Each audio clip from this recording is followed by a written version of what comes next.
ನಮಸ್ಕಾರ ವಿಶ್ವವಾಣಿ ಟಿವಿಗೆ ಸ್ವಾಗತ. ಬೆಂಗಳೂರಿನ ಚಿನ್ನಸ್ವಾಮಿ ಕ್ರೀಡಾಂಗಣದಲ್ಲಿ ನಡೆದ ದುರಂತವನ್ನು ಕನ್ನಡಿಗರು ಮರೆಯಲು ಸಾಧ್ಯವಿಲ್ಲ. ಚಿನ್ನಸ್ವಾಮಿ ಸ್ಟೇಡಿಯಂ ಮೇನ್ ಗೇಟ್ ಮತ್ತು ಬೇರೆ ಗೇಟ್ಗಳಲ್ಲಿ, ಅದರಲ್ಲೂ ಕೂಡ ಮುಖ್ಯವಾಗಿ ಗೇಟ್ ನಂಬರ್ 17ರ ಬಳಿ ಕಾಲು ತುಳಿತದ ಘಟನೆ ಸಂಭವಿಸಿ 11 ಜನ ಸಾವಿಗೀಡಾಗಿದ್ದರೆ ಉಳಿದ 20ಕ್ಕೂ ಹೆಚ್ಚು ಅಭಿಮಾನಿಗಳು ಆಸ್ಪತ್ರೆಗಳಲ್ಲಿ ಚಿಕಿತ್ಸೆ ಪಡೆದಿದ್ದಾರೆ. ಇನ್ನು ಮತ್ತೊಂದು ಕಡೆ ರಾಜ್ಯ ಸರ್ಕಾರ ಸತ್ತವರಿಗೆ 10 ಲಕ್ಷ ಪರಿಹಾರವನ್ನು ಘೋಷಣೆ ಕೂಡ ಮಾಡಿದೆ. 18 ವರ್ಷಗಳ ಬಳಿಕ ಕ್ಯಾಪ್ ಗೆದ್ದಂತಹ ಆರ್ಸಿಬಿ ಆಟಗಾರರು ತವರಿಗೆ ಬಂದ ಸಂಭ್ರಮವನ್ನು ಕಣ್ತುಂಬಿಕೊಳ್ಳಲು ಬಂದಂತಹ ಸಾಕಷ್ಟು ಅಭಿಮಾನಿಗಳು ಗಣಘೋರ ದುರಂತದಲ್ಲಿ ಅಂತ್ಯವಾಗಿದ್ದಾರೆ. ಹಾಗಾದರೆ ಈ ಘಟನೆಯಲ್ಲಿ ಯಾರದ್ದು ತಪ್ಪು, ಯಾರದ್ದು ಸರಿ ಇದೆ? ಇದೇ ಇವತ್ತಿನ ವಿಶೇಷ. ಆರ್ಸಿಬಿಗಾಗಿ ಪ್ರಾಣ ಕೊಟ್ಟ ಫ್ಯಾನ್ಸ್. ನಾನು ವೀರೇಶ್ ಶಿವಾನಂದ್ ಅಂಬಿ.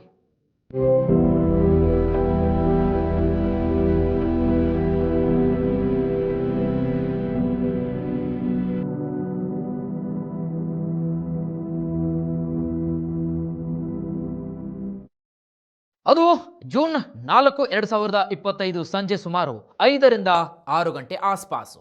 ಆ ಘಟನೆಯನ್ನು ಕರ್ನಾಟಕದ ಜನರು ಮರೆಯೋಕೆ ಸಾಧ್ಯನೇ ಇಲ್ಲ. ಅದ್ಯಾಕೋ ಏನೋ ಗೊತ್ತಿಲ್ಲ ವೀಕ್ಷಕರೇ, ನಮ್ಮ ಜನ ದೇಶ, ಭಾಷೆ, ನೆಲ, ಜಲ ಅಂತ ವಿಷಯ ಬಂದಾಗ ಇವರಲ್ಲಿ ಇರ್ತಕ್ಕಂತಹ ಎಲ್ಲರ ನರನಾಡಿಗಳು ಸತ್ತು ಕೊಳೆತು ನಾರ್ತಾ ಇರುತ್ತೆ. ಆದರೆ IPL ಬಂದರೆ ಸಾಕು, ಮನೆ ಮಠ ಬಿಟ್ಟು ಮನೆಯಲ್ಲಿ ಏನಾಗ್ತಿದೆ, ರಾಜ್ಯದಲ್ಲಿ, ದೇಶದಲ್ಲಿ, ನಮ್ಮ ಸುತ್ತಮುತ್ತಲೂ ಏನೇನು ನಡೀತಾ ಇದೆ, ಏನೇನು ಬೆಳವಣಿಗೆಗಳು ನಡೀತಾ ಇದೆ ಅನ್ನೋ ಪರಿಜ್ಞಾನವಿಲ್ಲದೆ ಅವರನ್ನು ಇವರು ಬೈಯೋದು, ಇವರನ್ನು ಅವರು ಬೈಯೋದು.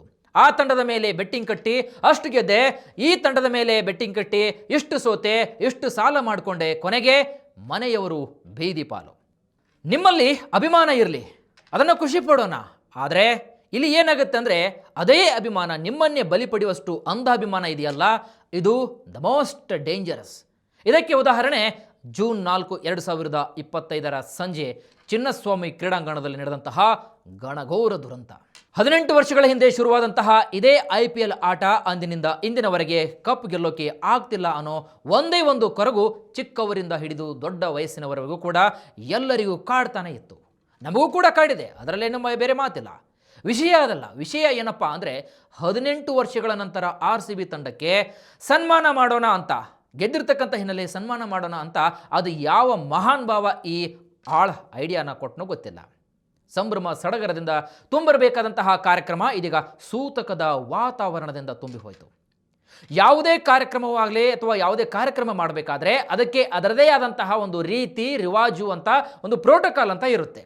ಹರಾಬಿರಿಯಲ್ಲಿ ಕಾರ್ಯಕ್ರಮ ಮಾಡುವಂತಹ ದರ್ದು ಇವರಿಗೆ ಏನಿತ್ತು ಹೇಳಿ ಕೇಳಿ. RCBಗೆ ಅದರದೇ ಆದಂತಹ ಒಂದು ಫ್ಯಾನ್ ಬೇಸ್ ಇದೆ. ಹೀಗಂತ ಗೊತ್ತಿದ್ರೂ ಕೂಡ ಯಾವುದೇ ಮುಂಜಾಗ್ರತಾ ಕ್ರಮವಿಲ್ಲದೆ ಇದನ್ನು ಆಯೋಜನೆ ಮಾಡಿರುವುದು ಎಷ್ಟರ ಮಟ್ಟಿಗೆ ಸರಿ ಅಂತ ಸಾರ್ವಜನಿಕರು ರಾಜ್ಯ ಸರ್ಕಾರವನ್ನು ಛೀ ತೂ ಅಂತ ಉಗಿತಾ ಇದ್ದಾರೆ. RCB ತಂಡ ಬೆಂಗಳೂರಿನ ಕೆಂಪೇಗೌಡ ಅಂತಾರಾಷ್ಟ್ರೀಯ ವಿಮಾನ ನಿಲ್ದಾಣಕ್ಕೆ ಬಂದಾಗ ಅವರನ್ನು DCM DK ಶಿವಕುಮಾರ್ ಅವರು ಕನ್ನಡದ ಬಾವುಟವನ್ನು ಕೊಟ್ಟ ಸ್ವಾಗತವನ್ನು ಮಾಡ್ತಾರೆ. ಬಳಿಕ RCB ಬಸ್ನಲ್ಲಿ ವಿಧಾನಸೌಧಕ್ಕೆ ಕರೆತಂದರು.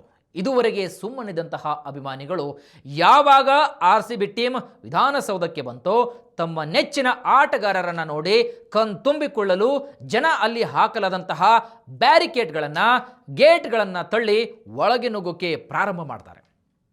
ಮತ್ತೊಂದು ಕಡೆಗೆ ಅಲ್ಲೇ ಪಕ್ಕದಲ್ಲಿರುವಂತಹ ಎತ್ತರದ ಮರಗಳನ್ನು ಏರಿ ಕುಳಿತುಕೊಳ್ತಾರೆ. ಇಷ್ಟೇ ಸಾಲದೆ ವಿಧಾನಸೌಧದ ಎದುರಿಗೆ ಇರತಕ್ಕಂತಹ ಹೈಕೋರ್ಟ್ ಕಟ್ಟಡ ಮೇಲೆ ಕೂತ್ಕೊಂಡು ವೀಕ್ಷಣೆ ಮಾಡ್ತಾರೆ ಕಾರ್ಯಕ್ರಮವನ್ನು. ಅಷ್ಟರ ಮಟ್ಟಿಗೆ ಜನದಟ್ಟಣೆಯಾಗಿತ್ತು. ಇನ್ನು ಮೂಲಗಳ ಪ್ರಕಾರ ವಿಧಾನಸೌಧದ ಮುಂದೆ ಇರತಕ್ಕಂತಹ RCB ಅಭಿಮಾನಿಗಳು 2ರಿಂದ 3 ಲಕ್ಷ ಜನ ಸೇರಿದ್ರು ಅಂತ ಅಂದಾಜು ಕೂಡ ಮಾಡಲಾಗಿದೆ.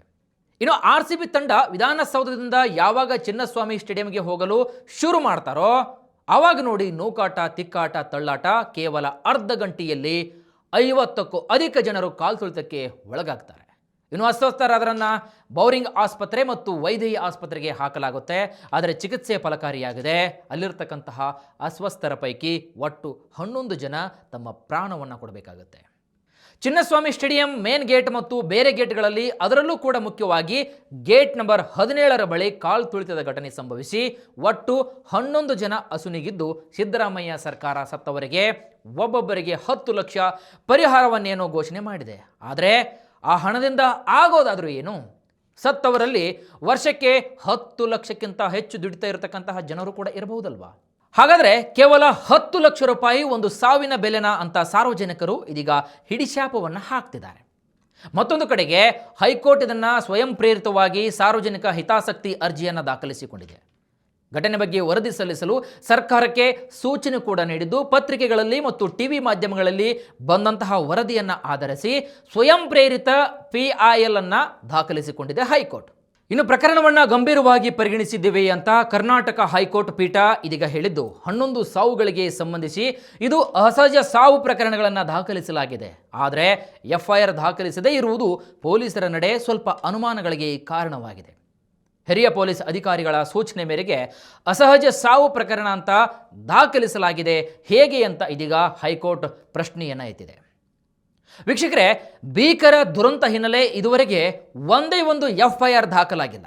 ಇನ್ನು ಇದರ ಬೆನ್ನಲ್ಲೇ ಸಾಮಾಜಿಕ ಹೋರಾಟಗಾರರಾದಂತಹ ಸ್ನೇಹಮಯಿ ಕೃಷ್ಣ ಅವರು CM ಸಿದ್ದರಾಮಯ್ಯ ಮತ್ತು DCM DK ಶಿವಕುಮಾರ್ ಸೇರಿದಂತೆ ಅಧಿಕಾರಿಗಳ ವಿರುದ್ಧ ಇದೀಗ ಕರ್ನಾಟಕ ರಾಜ್ಯ ಕ್ರಿಕೆಟ್ ಮಂಡಳಿಯ ಪದಾಧಿಕಾರಿಗಳು ಹಾಗೂ ಇತರರ ವಿರುದ್ಧ ಭಾರತೀಯ ನ್ಯಾಯ ಸಂಹಿತೆ ಕಲಂ ನಂಬರ್ 106ರ ಪ್ರಕಾರ ಮೊಕದ್ದಮೆಯನ್ನು ದಾಖಲಿಸಿ ಸೂಕ್ತ ಕಾನೂನು ಕ್ರಮವನ್ನು ಕೈಗೊಳ್ಳುವಂತೆ ಕಬ್ಬನ್ ಪಾರ್ಕ್ ಠಾಣೆ ಪೊಲೀಸರಿಗೆ ದೂರು ನೀಡಿದ್ದಾರೆ.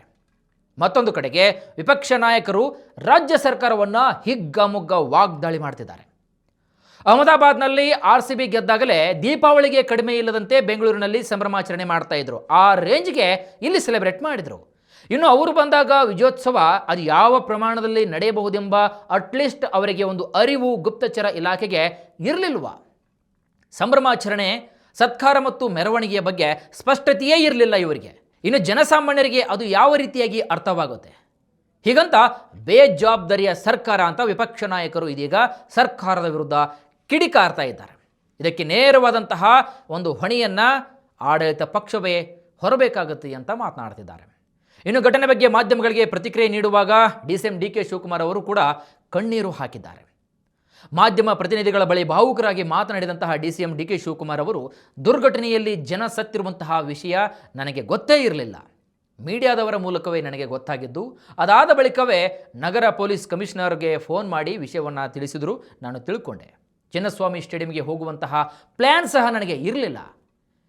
KSCA ಪದಾಧಿಕಾರಿಗಳು ಒತ್ತಾಯ ಮಾಡಿದ್ದಕ್ಕಾಗಿ ನಾನು ಹೋಗಬೇಕಾಯಿತು. ಇನ್ನು ಒಬ್ಬರು ತಾಯಿ ಹೇಳ್ತಾ ಇದ್ರು, ಪೋಸ್ಟ್ ಮಾರ್ಟಮ್ ದಯವಿಟ್ಟು ಮಾಡಬೇಡಿ, ನನ್ನ ಮಗನ ಮೃತದೇಹವನ್ನು ನನಗೆ ಕೊಡಿ ಅಂತ ಅಳ್ತಾ ಇದ್ರು. ಇದನ್ನೆಲ್ಲ ನೋಡ್ತಾ ಇದ್ರೆ ಕಣ್ಣೀರು ಬರದೇ ಇರುತ್ತಾ ಅಂತ ಗಳಗಳನೆ ಮಾಧ್ಯಮ ಪ್ರತಿನಿಧಿಗಳ ಮುಂದೆನೇ ಕಣ್ಣೀರು ಹಾಕಿದ್ದಾರೆ DCM DKC.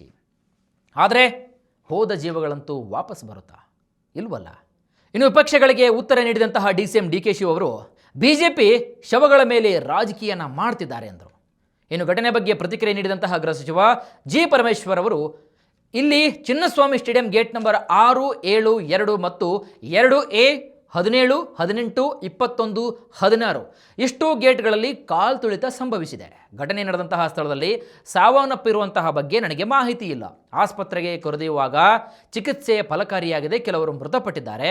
ಹೀಗಾಗಿ ಯಾವ ಗೇಟ್ನಲ್ಲಿ ಎಷ್ಟು ಜನ ಸಾವನ್ನಪ್ಪಿದ್ರು ಎಂಬ ಮಾಹಿತಿ ನನಗೆ ಇಲ್ಲ. ಎಲ್ಲಿ ತಪ್ಪಾಗಿದೆಯೋ ಅದನ್ನು ಪತ್ತೆ ಮಾಡಿ ತಪ್ಪಿತಸ್ಥರ ವಿರುದ್ಧ ಕ್ರಮವನ್ನು ಕೈಗೊಳ್ತೀವಿ ಅಂತ ಹೇಳಿದ್ದಾರೆ.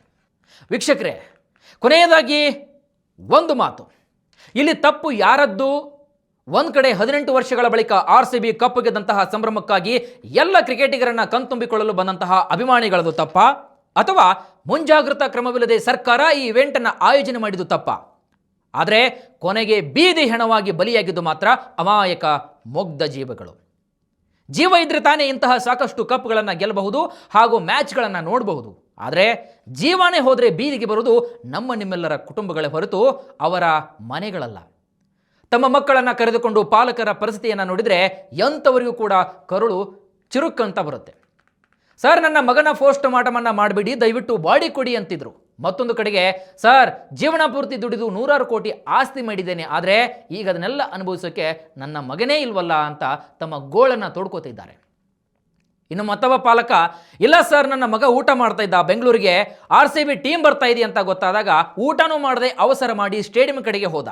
ನನ್ನ ಮಗ ಮನೆಯಲ್ಲಿದ್ದರೆ ಅವನು ಖಂಡಿತವಾಗಿ ಜೀವಂತವಾಗಿ ಇರ್ತಿದ್ದ, ಆದರೆ ನಾನು ನನ್ನ ಮಗನನ್ನು ಕಳೆದುಕೊಂಡಿದೆ ಅಂತ ಗೋಳಾಡ್ತಿದ್ದಾರೆ.